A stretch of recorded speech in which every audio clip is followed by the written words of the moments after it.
इंदौर में दूषित पानी की वजह से 21 लोगों की मौत हो चुकी थी। मौत के मंजर को देश भुला भी न सका था कि अब छत्तीसगढ़ की राजधानी में भी ऐसी ही समस्या सामने आ चुकी है। सरकार के मेगा प्रोजेक्ट कौशल्या विहार के सेक्टर 8 में सीवरेज का पानी घरों तक पहुंच रहा है, सड़कों पर बह रहा है, जिसकी वजह से लोगों का जीना दूभर हो गया है। इस वक्त हमारे साथ यहाँ के स्थानीय जो निवासी है हमारे साथ मौजूद हैं। आइए जानते हैं उनको क्या कुछ परेशानियाँ जो है इस वक्त देखने को मिल रही है। सेक्टर 8 में विगत 2 साल से सीवरेज का पानी रोडों में आ रहा है। सीवरेज का जो पानी का जो चैम्बर का कनेक्शन है ट्रीटमेंट प्लांट से नहीं जुड़ा है, जो सेक्टर 12 में बना है, उसकी वजह से पानी ऊपर ओवरफ्लो के सड़कों पे आ रहा है, जिसकी गंदगी की वजह से लोगों को भारी परेशानियों का सामना करना पड़ रहा है। कितने दिनों से ये समस्या जो है बनी हुई है सर? समस्या तो लगभग प्रारंभ से ही है, लेकिन अभी विगत 1.5 माह से ये स्थिति हो गई है कि पूरे चैम्बरों का पानी, सीवरेज का पानी सड़क पे ऊपर आ रहा है, लोगों के घरों में आ रहा है। और सरकार के इस मेगा प्रोजेक्ट को हमने देखते हुए, जो वर्तमान मंत्री जी हैं, इन्हीं का प्रोजेक्ट था और मेगा प्रोजेक्ट था उस समय के तात्कालिक सरकार का। हम लोगों ने उसको देखते हुए इतने महंगे ज़मीन खरीदी, अपना पूरी जीवन भर की संपत्ति लगाई। उसके बाद ये स्थिति है कि आज हम सड़क पर निकलने के लिए इस गंदगी में जीवन जीने, इतने गंदे तरीके से जीवन जी रहे हैं कि हम जानते हैं। और हो ये रहा है कि इंदौर से भी ख़राब स्थिति में जीवन हम लोग जी रहे हैं। यहाँ मोहल्ले में सेक्टर 8 में हर व्यक्ति, हर परिवार में हर आदमी के साथ जॉइंटिस, पीलिया इन रोगों से ग्रसित हो रहा है। क्योंकि क्या हो रहा है, गंदा पानी लोगों के यहाँ बोरवेल से घरों में पीने के लिए आ रहा है। और स्थिति ये हो गई है कि हम लोग निकल नहीं पा रहे हैं, बच्चे सड़कों पे खेल नहीं पा रहे हैं, मोहल्ले में भाभी और सब परिवार के लोग घरों में मजबूरी बस घर के अंदर बैठना पड़ रहा है।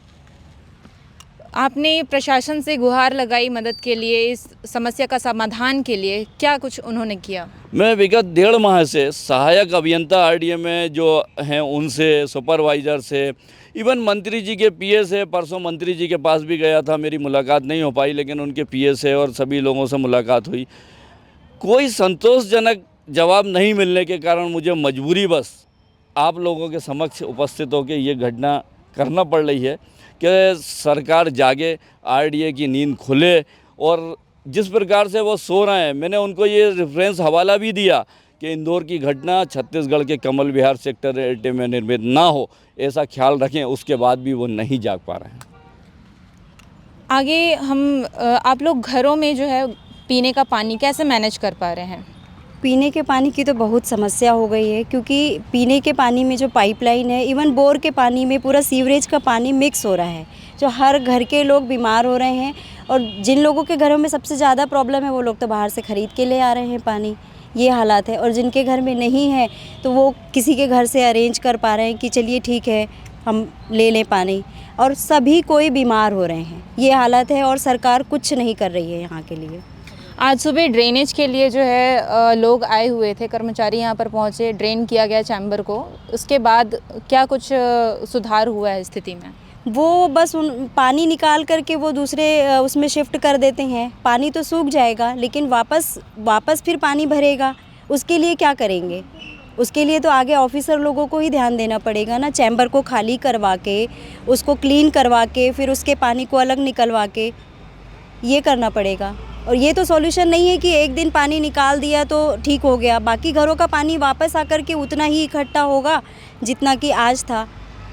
स्वास्थ्य कैसा है घरों में, मतलब बच्चों का, बुज़ुर्गों का, आप लोगों का स्वास्थ्य कैसा है, क्या असर पड़ रहा है? सभी लोग बीमार पड़ रहे हैं। तो देखिए, कमल विहार के निवासी हैं, उन सभी से हम बात कर रहे हैं। क्या कुछ परेशानियां और आप बताना चाहेंगे कि किस तरीके से आप चीज़ों को मैनेज आउट कर रहे हैं? मैम, सबसे बड़ी समस्या तो ये हो रही है कि आरडीए में मेरी जिस भी अधिकारी से बात हुई, उनका कहना ये है कि आगे के चैम्बर ही गायब हो गए। और जब तक ये चैम्बर नहीं मिलेंगे, जब तक इस समस्या का निदान और समाधान हो ही नहीं सकता। विगत 1.5 माह से मैंने उनको कई बार अनुरोध किया, आग्रह किया, लेकिन उनके द्वारा ये बताया गया कि सड़क पार करने के बाद चैम्बर गायब हो गए हैं। तो ये बड़ा दुर्भाग्य है। शासन का इतने बड़े प्रोजेक्ट में इतनी बड़ी ड्राइंग होने के बाद यदि चैम्बर गायब हो जाएं, वो भी 1 नहीं, 2 नहीं, 3 चैम्बर गायब हो जाएं, ट्रीटमेंट प्लांट तक पानी ना जा पाए और पूरा लोगों के घरों में सीवरेज का पानी जाए, इससे बड़ा दुर्भाग्य क्या होगा?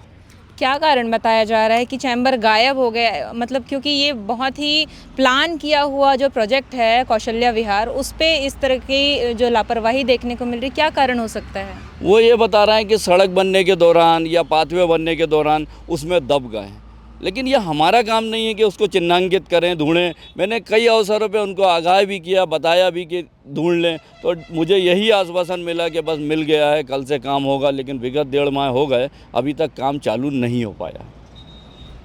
आगे किस तरीके से आप लोग जो है सरकार से किस तरीके से इसका निदान चाहते हैं? हम यही चाहते हैं कि जो निदान समाधान होना है, आगे के चेंबर क्लीन करे जाएं, ट्रीटमेंट प्लांट तक पानी जाए और हमारी ये समस्या से निदान मिले, जिससे मोहल्ले के सभी लोग आपस में हम लोग स्वस्थ रहें, अच्छे से रह सकें, जीवन यापन जी सकें, इस मेगा प्रोजेक्ट को हम भी सम्मान कर सकें। क्योंकि आज स्थिति ये निर्मित हो गई कि हम लोगों को ऐसा लगता है कि हम निचली बस्ती से भी बदतर जीवन जी रहे हैं।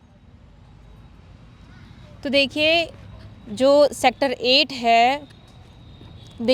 8 है, यहाँ के जो निवासी है, इन लोगों को बहुत सारी समस्याओं का सामना जो है करना पड़ रहा है। सीधे सीधे स्वास्थ्य के साथ जो है इनके खिलवाड़ किया जा रहा है, बच्चों को खेलने में परेशानी हो रही है, बाहर घर से निकलने पर गंदगी का सामना करना पड़ रहा है, घरों में जो पानी आ रहा है उसे निस्तारी के लिए भी यूज़ नहीं किया जा सक रहा है। इसके अलावा जो पीने का पानी है वो बाहर से लेना पड़ रहा है। इस तरीके की जो समस्याएँ सामने आ रही है और बताया जा रहा है कि प्रशासन जो है इस पर टाल मटोल जो है जवाब दे रहा है। इसके अलावा जो चैम्बर्स हैं, ख़ास तौर पर ये बताया जा रहा है कि जो चैम्बर्स हैं, 2 आगे के जो चैम्बर्स हैं वो गायब हो चुके हैं, या पाथवे पर या रोड बनाने पे।